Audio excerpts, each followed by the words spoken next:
Olá, amores! Estamos de volta. Vamos para a nossa última conversa sobre a Primeira Guerra Mundial. Nesse sexto e último episódio, nós vamos falar sobre o fim do conflito, vamos falar também sobre o Tratado de Versalhes e as principais consequências da Primeira Guerra Mundial para o mundo e para a história, ok? Espero que vocês gostem. Não esqueçam de curtir, se inscrever no canal, divulgar e ativar o sininho das notificações, ok? Então vamos lá. Beijos! Bem, amores, estamos de volta. Vamos concluir a nossa conversa sobre a Primeira Guerra Mundial nesse último episódio. Nos episódios anteriores, nós falamos sobre todo o processo da guerra, desde o início, as principais características de cada fase, e falamos sobre as batalhas mais importantes e focamos também a questão da saúde, em especial o problema da pandemia da gripe espanhola, que teve início no final da Primeira Guerra. Nesse sexto e último episódio, nós vamos falar como se deu o fim da guerra e os tratados que determinaram, selaram o final do conflito e, obviamente, as principais consequências da Primeira Guerra Mundial. Vamos lá? Então, obviamente, o fim da Primeira Guerra Mundial, ele aconteceu no final de 1918, em novembro de 1918, com a rendição da Alemanha. Então, depois da Alemanha praticamente ficar isolada, e aí nós vimos que a Itália mudou de lado logo no início da guerra, no segundo ano da guerra, a Áustria e o Império Otomano foram sendo derrotados, e a Alemanha, depois de passar por sucessivas derrotas, ela acaba se rendendo em novembro de 1918. Com a rendição da Alemanha, já em 1919, foi assinado o famoso Tratado de Versalhes. Esse Tratado de Versalhes, ele foi o acordo, se é que se pode chamar de um acordo, mas que vai selar a paz, se é que se pode chamar de paz, né, entre os países que protagonizaram o conflito. Por que eu estou fazendo essas ressalvas? Porque o Tratado de Versalhes ele teve muito mais um caráter punitivo, muito mais um caráter de sentença, né, contra a Alemanha do que propriamente um acordo entre os países envolvidos, um acordo de paz. Começa exatamente pela escolha do local para a assinatura do tratado. Então, o tratado ele foi assinado na Galeria dos Espelhos do Palácio de Versalhes. Isso foi uma exigência da França. E por que a França fez essa exigência? Lembrando, foi uma vingança da França. Então, ela queria se vingar da humilhação que ela sofreu com a assinatura do Tratado de Frankfurt, em que ela se rendeu na Guerra Franco-Prussiana em 1870, em que ela teve que engolir o nascimento da Alemanha na Galeria dos Espelhos do Palácio de Versalhes. Então, a derrota, a rendição da França ocorreu exatamente nesse local. Então, foi uma espécie de vingança. Então, a França exigiu também que a rendição da Alemanha fosse ali, naquele mesmo local. Era como se vamos lavar a alma aí, né? Vamos nos vingarmos. Foi exatamente o pensamento da França, se vingar daquela humilhação. Então, por isso que foi escolhido o Palácio de Versalhes para a assinatura da rendição da Alemanha. Todos os países que venceram a guerra, que declararam guerra à Tríplice Aliança, participaram, levaram os seus representantes para participar da assinatura desse Tratado de Versalhes. Então, foi um acordo que foi feito com a representação de todos os países que participaram da guerra. Aí vem uma curiosidade, vamos fazer um parênteses aqui. O Brasil também enviou sua delegação para a assinatura do Tratado de Versalhes, mesmo sem ter participado efetivamente do conflito. Lembro que eu já disse que o Brasil declarou guerra à Alemanha, a Tríplice Aliança, no final da guerra, já em 1917, final de 1917. Então, chegou a mandar um navio com soldados para lá, mas no meio do Atlântico, estava chegando perto da Europa, chegou o telegrama dizendo que a guerra tinha acabado, aí volta todo mundo no mesmo navio. Vocês lembram daquela história que a gente contou? Pois é, mas mesmo assim o Brasil era um signatário, ou seja, tinha sido um que declarou guerra contra os países da Tríplice Aliança contra a Alemanha. Então, obviamente, ele também participou da assinatura do Tratado de Versalhes. E aí foi mandada uma delegação para representar o Brasil, e aí vai uma história bem curiosa. Primeiro, o tamanho da delegação, né? Porque foi composta por 10 delegados, né, que levaram cada um as suas respectivas famílias, assessores, amigos, gato, cachorro e papagaio. Então, foi todo mundo para a assinatura desse Tratado de Versalhes lá na França. Chegou a quase lotar um navio com essa delegação, que foram, obviamente, se divertir em Paris às custas do dinheiro público, às custas do erário público. Você vê que essas coisas não são de hoje, elas vêm de muito tempo mesmo.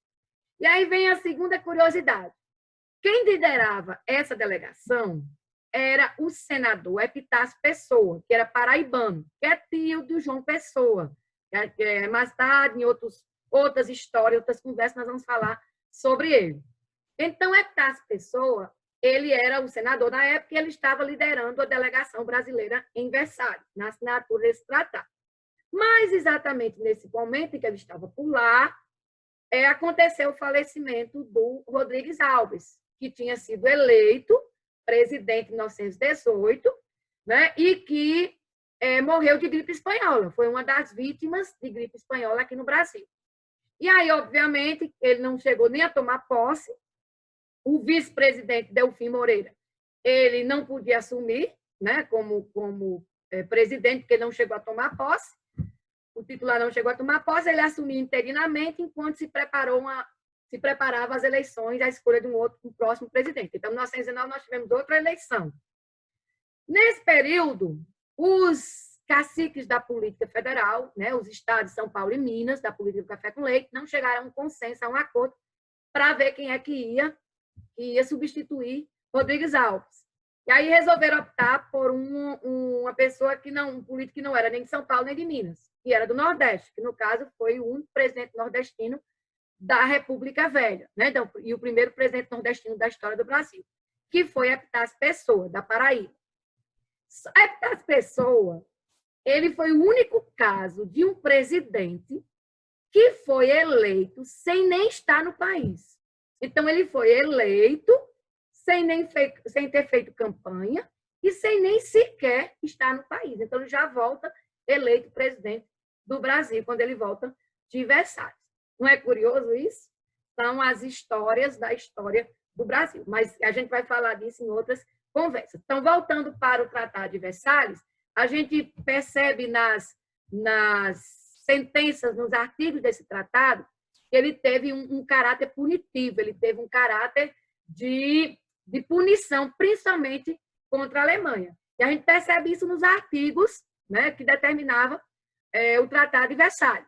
As determinações do Tratado de Versalhes, que eram determinações extremamente injustas em relação à Alemanha, arbitrárias, né, e, obviamente, favoreciam os países vencedores. Entre essas determinações está, por exemplo, considerar a Alemanha como a única responsável pela guerra. Ora, nós já vimos que quem começou a guerra não foi a Alemanha. Quem começou a guerra foi a Áustria, por conta lá do assassinato do arquiduque Francisco Ferdinando, né? Em junho de 1914. Mas depois a Alemanha entrou por conta da questão da política de aliança, do pan-germanismo e tudo mais. Mas a Alemanha foi considerada a única responsável pela guerra, que foi uma injustiça. Não só isso, ela teve que pagar uma indenização pesadíssima, que dá hoje cerca, mais ou menos, de 33 bilhões de dólares aos países vencedores. Teve que devolver aquelas regiões da Alsácia e da Lorena para a França.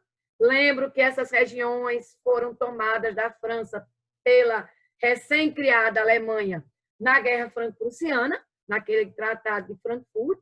Então, a Alemanha tinha tomado essas regiões da França, regiões ricas em carvão, em minérios, que auxiliaram, contribuíram para o desenvolvimento industrial da Alemanha, né, no final do século XIX. Obviamente que a França exigiu imediatamente a devolução dessas regiões, então as regiões foram devolvidas, da Alsácia e da Lorena, foram devolvidas para a França, e não ficou por isso, não. A Alemanha também foi proibida de ter exército mobilizado, então não podia ter um exército mobilizado, organizado, não podia ter aviação militar, nem podia ter marinha de guerra. Então, ela foi proibida de ter qualquer tipo de aparato militar. Também foi obrigada a entregar para os países vencedores as suas colônias. Então, todas as suas colônias que tinham, principalmente na África e na Ásia, os seus submarinos, os seus navios, os seus aviões, 1/8 do seu gado, todo o seu material de construção, o seu carvão e por aí vai. A Alemanha foi dilapidada, ela foi saqueada, ela foi totalmente extorquida pelos países vencedores.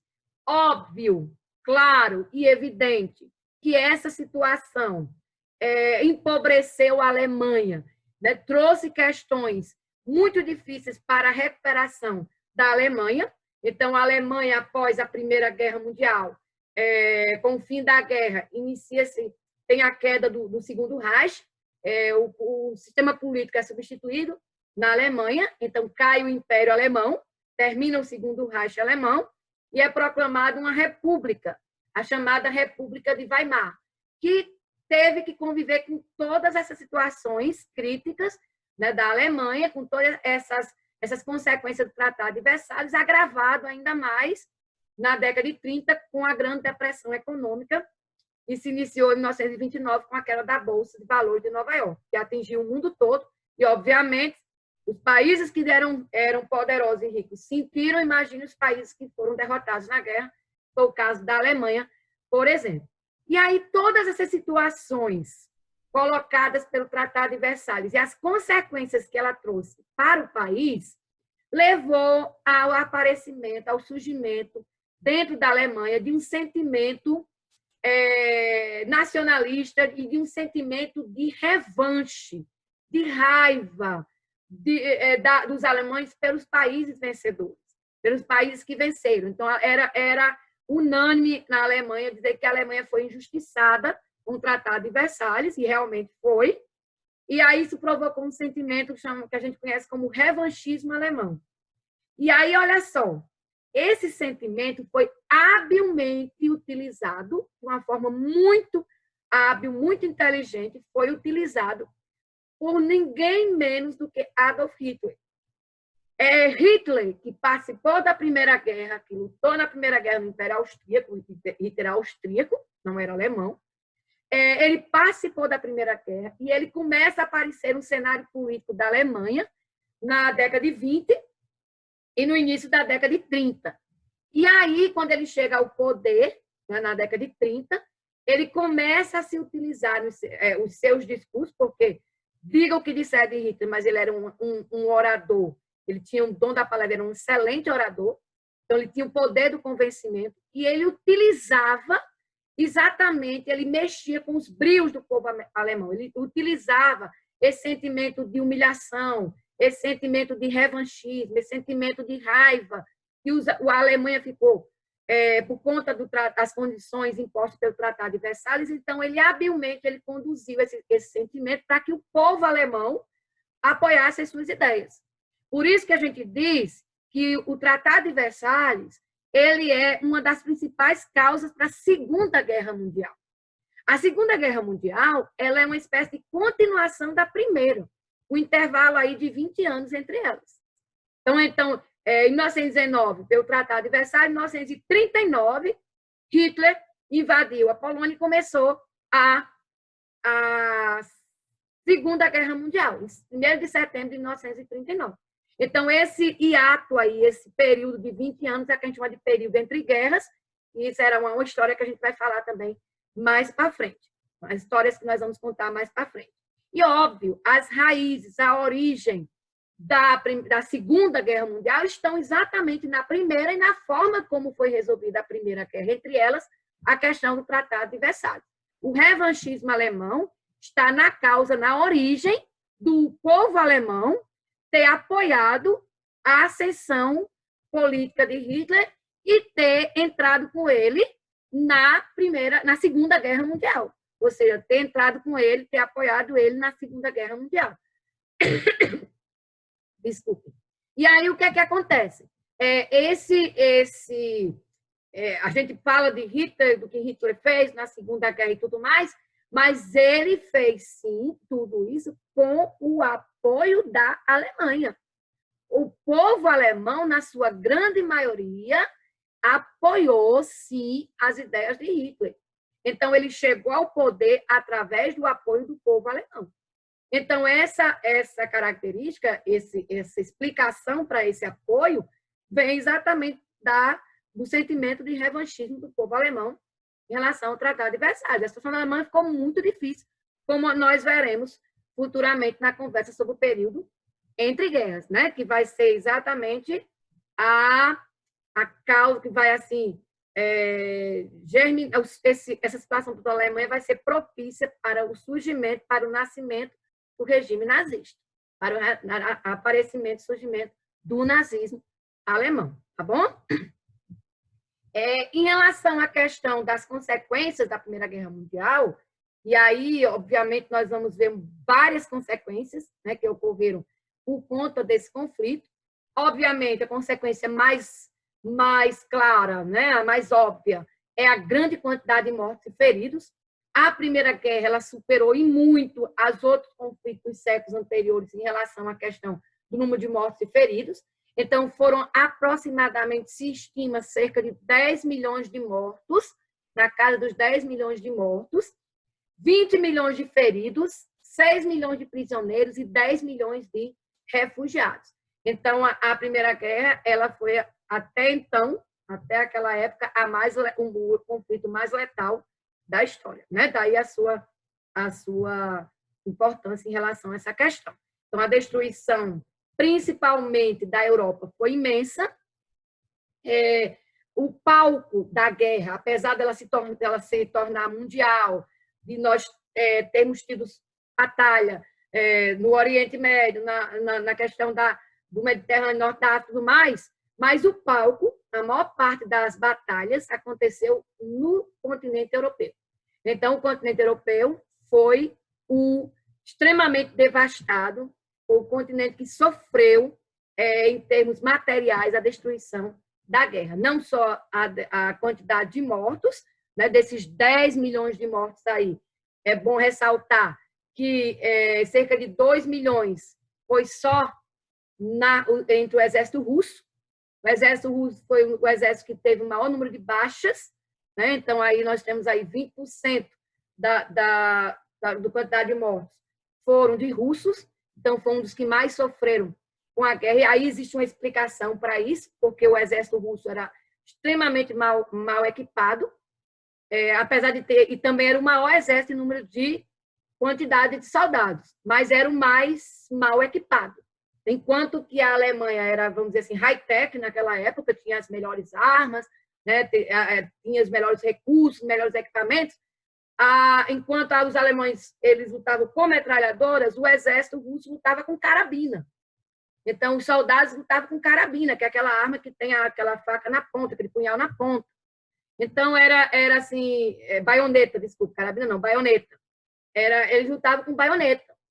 Então, era uma desigualdade, um abismo, né, em questão de equipamentos e tudo mais. Então, essa quantidade de mortos, 20% da quantidade de mortos, foi do exército russo.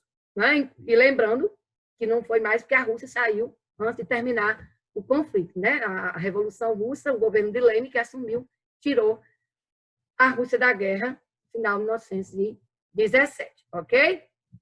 Então, nós temos também ainda como consequências, nesse período, a desarticulação do Império Turco Otomano.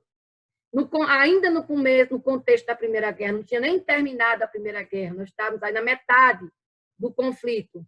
Em consequência desse conflito, outras revoltas se generalizaram dentro do Império Turco Otomano, são as chamadas revoltas árabes, contra a dominação do Império Turco. Lembrando que o Império Turco ele dominava aquela parte do norte da África, parte da Europa Oriental, que hoje é a Grécia, e dominava aquela região do Oriente Médio, onde estão os países da Arábia Saudita, que hoje é a Arábia Saudita, Irã, Iraque, Líbano, Palestina, toda aquela região ali fazia parte do Império Turco Otomano. E aí, o que é que acontece? A Inglaterra, né, o governo da Grã-Bretanha, começou a incentivar, dentro do Império Turco, ele começou a incentivar movimentos, prometendo aos árabes apoio, né, o governo da Inglaterra, o Reino Unido, prometendo aos árabes apoio para formar nações árabes independentes, desde que eles lutassem ao lado da Grã-Bretanha contra o Império Turco. Então, aquela região do Oriente Médio, na Arábia Saudita, aquela região ali, Irã, Iraque, essa região do Oriente Médio, começaram a se revoltar contra o domínio do Império Turco. Essas revoltas eram influenciadas pela Grã-Bretanha, pelo Reino Unido, né, pela Inglaterra, que prometiam, né, ela prometia essas nações árabes que, após a guerra, se derrotasse o Império Turco Otomano, após a guerra, elas iriam tornar-se países autônomos, nações árabes independentes. E aí, uma das figuras que foi responsável por essa interlocução entre a Inglaterra e esses povos árabes foi o oficial britânico chamado Thomas Edward Lawrence. Foi ele o grande articulador aí dessa união, dessa aliança entre esses povos árabes e o governo britânico. Então, Thomas Edward Lawrence, né, esse tenente britânico, Thomas Lawrence, ele chegou mesmo não só a fazer interlocução, como ele chegou também não só chegou a fazer interlocução, como ele chegou também a chefiar, se unir aos árabes, né, para combater o exército turco. E ele lutou de forma corajosa, ele lutou de forma guerreira junto com essas tribos árabes, tanto que ele ficou conhecido como Lawrence da Arábia, e acabou se tornando, ele se tornou famoso exatamente como Lawrence da Arábia. Ele chegou a se vestia como árabe e lutava ao lado dos árabes. Duas curiosidades. Primeiro, apesar de ajudar na derrota do Império Turco Otomano, a promessa não foi cumprida. A Inglaterra, a Grã-Bretanha, ao invés de promover a formação das nações árabes independentes, o que ela passou a promover foi uma dominação dela sobre essa região. Então, depois da Primeira Guerra, a Inglaterra passou a dominar essa parte da região do Oriente Médio. E a segunda curiosidade, ou seja, ela traiu, né, o acordo com os árabes. E a segunda curiosidade é que a história de Lawrence da Arábia virou um filme, em 1962. Um dos grandes sucessos de Hollywood, um dos grandes sucessos de cinema. Como a gente pode ver nessa imagem, né, essa pessoa que está com a roupa de árabe é o ator que representou o tenente Lawrence no cinema. Peter O'Toole é o nome dele. Ele fez um grande clássico que chamou-se Lawrence da Arábia, que é um dos clássicos, dos grandes filmes, né? Tem mais de 4 horas de duração, um dos filmes mais famosos da história de Hollywood, que mostra exatamente a trajetória de Lawrence da Arábia, seu envolvimento, né? A toda a sua história, e é um dos grandes clássicos de Hollywood. Vale a pena quem tiver a paciência de assistir, porque ele tem umas 4 horas de duração. Um filme de 1962, mas é um dos grandes sucessos de Hollywood, ok? Outra consequência que a gente pode falar também em relação às consequências da Primeira Guerra, obviamente como eu até já falei um pouquinho quando a gente falou de Hitler, na Alemanha, a degradação, o desgaste das ideias liberais, dos ideais liberais e democráticos. Então, os governos do pós-guerra, que se organizaram nos países após a guerra, os governos das repúblicas democráticas, liberais, parlamentaristas e tudo mais, obviamente que elas sofreram todo o impacto do desgaste do pós-guerra, principalmente os impactos econômicos. Além da destruição da guerra, destruição econômica, além da questão social, além de tudo isso, ainda veio a Grande Depressão da década de 30, de 1930, que foi iniciada com a quebra da Bolsa de Valores de Nova York em 1929, que aí gerou assim, um efeito dominó, né? Os países do mundo todo iniciaram um processo de decadência econômica.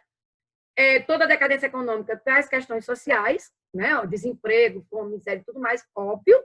Né? E aí, o que é que acontece? Ao mesmo tempo que esses governos, esses ideais da democracia, liberalismo e tudo mais, estavam se desgastando, estavam como a gente pode dizer, estavam se deteriorando, principalmente em relação à opinião pública, nós começamos a ver no mundo o surgimento de ideias totalitárias.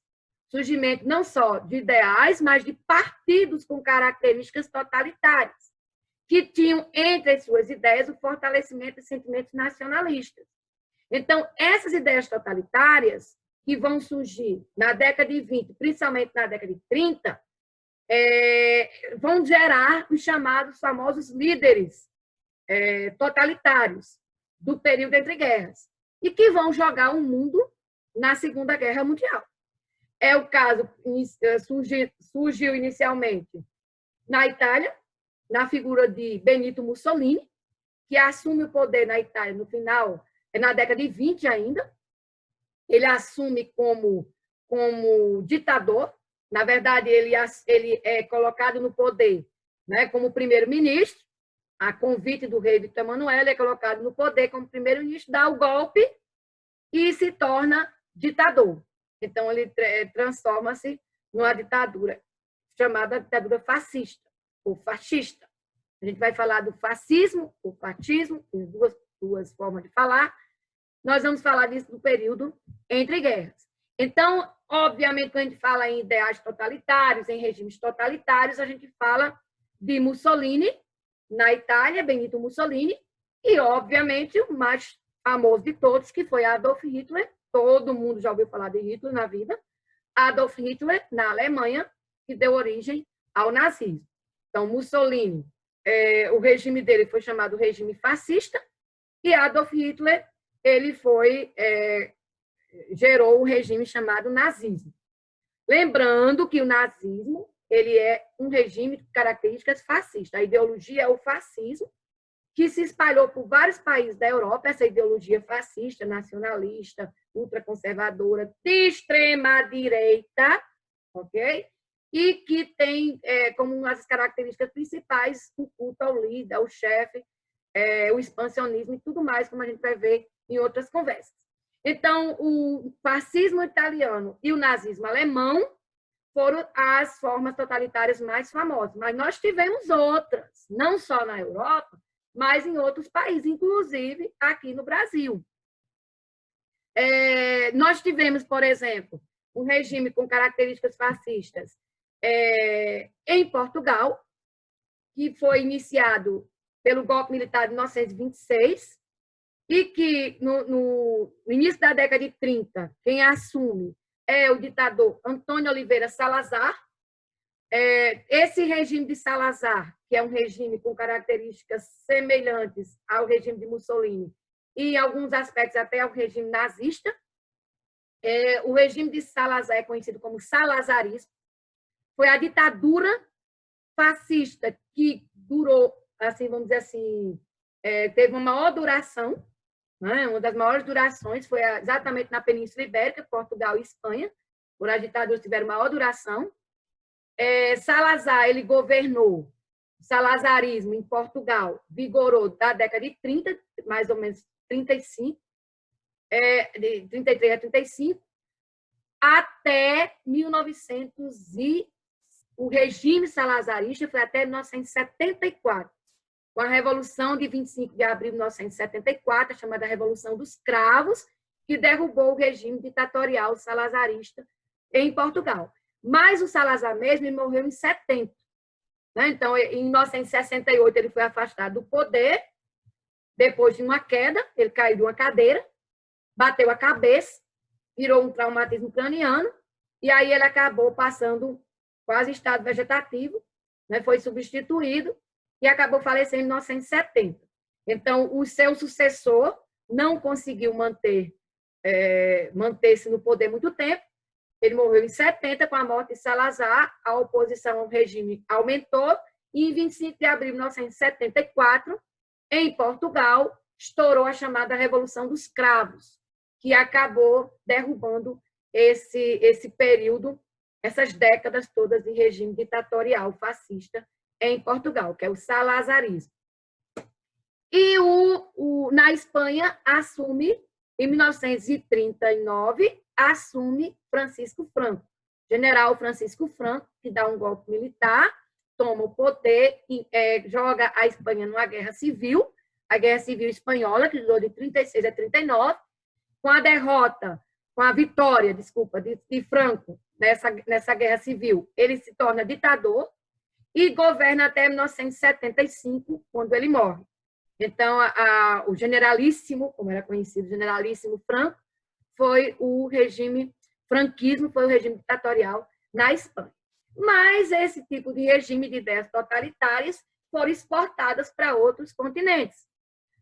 Por exemplo, aqui no Brasil, nós tivemos o período do Estado Novo de Getúlio Vargas, que durou de 37 a 45. Então, Getúlio Vargas, que assumiu o poder com a Revolução de 30, ele se torna um ditador, ele dá o golpe nele mesmo, que ele era o presidente, eleito constitucionalmente, e ele, em 37, dá o golpe na República Constitucional e dá o golpe nele mesmo, se tornando ele mesmo um ditador. Então, Getúlio Vargas, o governo de 37 a 45, com características fascistas, copiado do salazarismo e do fascismo italiano, foi chamado de Estado Novo.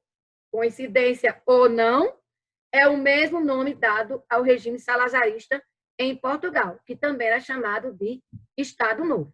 Mas nós vamos falar um pouco mais sobre cada uma dessas figuras quando a gente for conversar sobre o período entre guerras e os regimes totalitários, ok?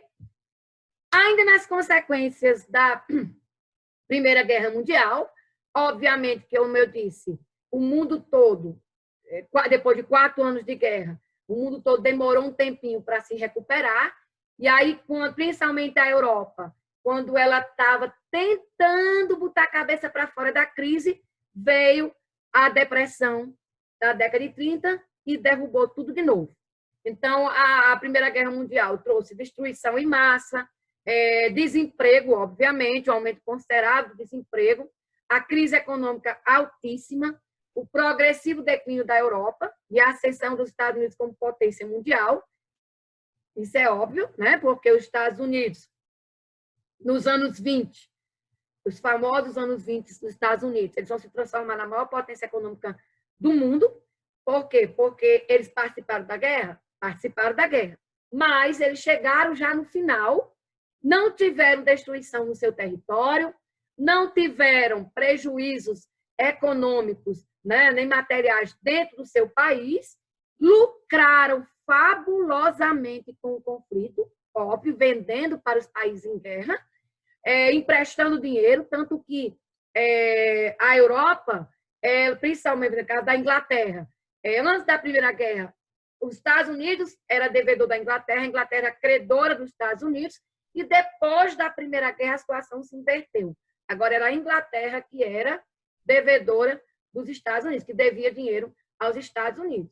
Então, foi um período assim, de de vários problemas para a economia do mundo todo, em especial da Europa. E aí a gente sabe que se foi difícil para os países que venceram, então Inglaterra e França, mesmo vencendo, eles tiveram que enfrentar sérias crises econômicas, né, questões sociais e tudo mais, quiçá, imagine para os países que perderam o conflito, como é o caso da Alemanha, que ficou numa situação terrível, principalmente em relação a questões sociais, fome, desemprego, miséria e tudo mais.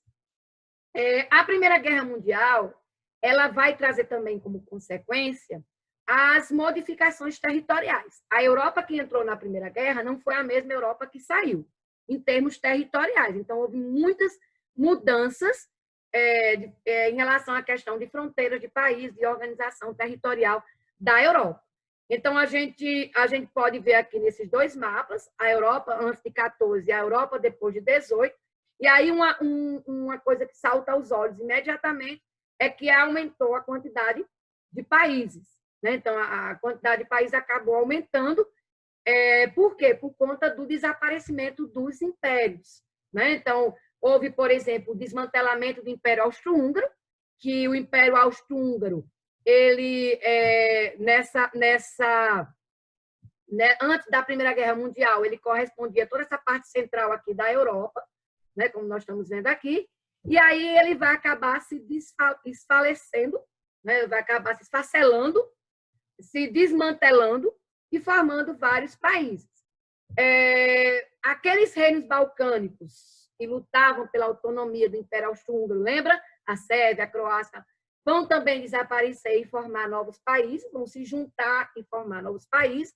E aí a gente vê o desaparecimento de alguns países e o surgimento de outros países. É o caso, por exemplo, com o desmantelamento, o esfacelamento do Império Austro-Húngaro. Nós temos aí o surgimento de novos países, como a Hungria, aparece a Hungria, a Tchecoslováquia, que hoje corresponde a dois países, a República Tcheca e a Eslováquia. Então, essas regiões foram unidas em um país só, chamado Tchecoslováquia. A Romênia, a Iugoslávia, e a Iugoslávia foi o país que se formou como uma coxa de retalho. Ela pegou todos aqueles pequenos países dos balcânicos, a Sérvia, a Croácia, a Bósnia, Herzegovina, Macedônia, todos aqueles pequenos países juntou num só, a chamada Iugoslávia. A Letônia, Lituânia e Estônia, né, que são esses países aqui que pertenciam ao Império Russo, com a saída da Rússia, com aquela assinatura do Tratado de Brest-Litovsk, né, com a saída da Rússia. A Rússia acabou perdendo território, então perdeu a Finlândia, então a Finlândia surgiu como país, e também as chamadas repúblicas bálticas, que é a Letônia, a Lituânia e a Estônia. E o ressurgimento da Polônia. Lembra que a Polônia aqui não existia, tinha sido dividida no início do século XIX, e agora ela ressurge como país depois da Primeira Guerra Mundial. Então, isso é apenas alguns exemplos dessas modificações territoriais. Outro exemplo dessas modificações territoriais, a eliminação temporária da Alemanha e da Rússia. Então, a Alemanha, ela passou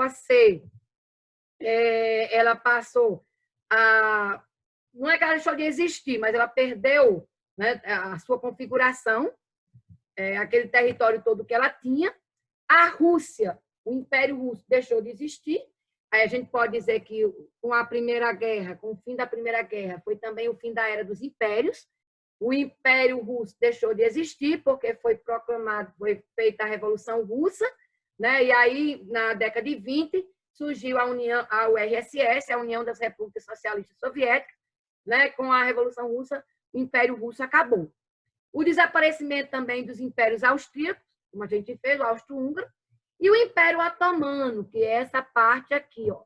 O Império Otomano que perdeu, se esfacelou após a Primeira Guerra Mundial e acabou originando vários países, né? Então, a Grécia voltou a existir, o Iraque, o Irã, a Arábia Saudita, todos esses países acabaram se desmembrando do Império Turco-Otomano. A ascensão da supremacia da França e da Grã-Bretanha na Europa, que passaram a mandar dentro da Europa, embora os Estados Unidos fosse a potência econômica mundial a partir de então, ok? Então, a gente percebe claramente que o mundo do pós-guerra, né, principalmente as questões territoriais na Europa, elas foi um dos pontos mais atingidos com esses vários tratados, que não foi só o Tratado de Versalhes, foram vários tratados que fizeram essas modificações territoriais. E óbvio, minha gente, claro, evidente que essas modificações territoriais elas vão sofrer alterações também depois da Segunda Guerra, mas isso já é um assunto para uma outra história, ok? E aí, para finalizar, nós vamos falar também que uma das consequências da Primeira Guerra Mundial foi o surgimento da chamada Liga das Nações. Então, a organização de um organismo supranacional, acima das nações. Essa Liga das Nações, que é a semente, deu origem futuramente né, a ONU, a Organização das Nações Unidas, após a Segunda Guerra. Ela é, vamos dizer assim, ela é a origem da ONU. A Liga das Nações ela foi baseada nas ideias propostas pelo então presidente norte-americano, Woodrow Wilson, que estabeleceu os chamados 14 pontos, que eram 14 artigos para definir a organização dessa Liga, a União dos Povos e a organização dessa Liga das Nações. Então, esse documento ficou conhecido como os 14 pontos de Wilson, foi o documento que deu origem à organização dessa Liga. A Liga das Nações, ela tinha por objetivo principal promover a paz entre os povos, né? Então, ser um organismo representado por todos os países do mundo, ou quase todos na época, e, pelo menos mais importantes, estavam representados ali, e com o objetivo de manter a paz, de não ter uma outra guerra, de manter a paz. Óbvio que ela fracassou nos seus objetivos, tanto que 20 anos depois, praticamente, antes de 20 anos, da organização dessa Liga, começou a Segunda Guerra Mundial, né? Mas a importância da Liga das Nações foi exatamente ter sido a semente, né? a ideia geradora do que hoje é a Organização das Nações Unidas. Falamos um pouco sobre o fim da Primeira Guerra, as suas consequências, mas eu tenho uma surpresa para vocês. Nós vamos ter um vídeo bônus. Sábado, nós iremos postar um vídeo bônus sobre algumas das curiosidades, coisas que você não sabia sobre a Primeira Guerra Mundial. Então, nós colocamos 4 pontozinhos aí que a gente vai trazer para vocês algumas curiosidades, ok? Então, obrigado. A gente fica por aqui nessa conversa, ok, amores?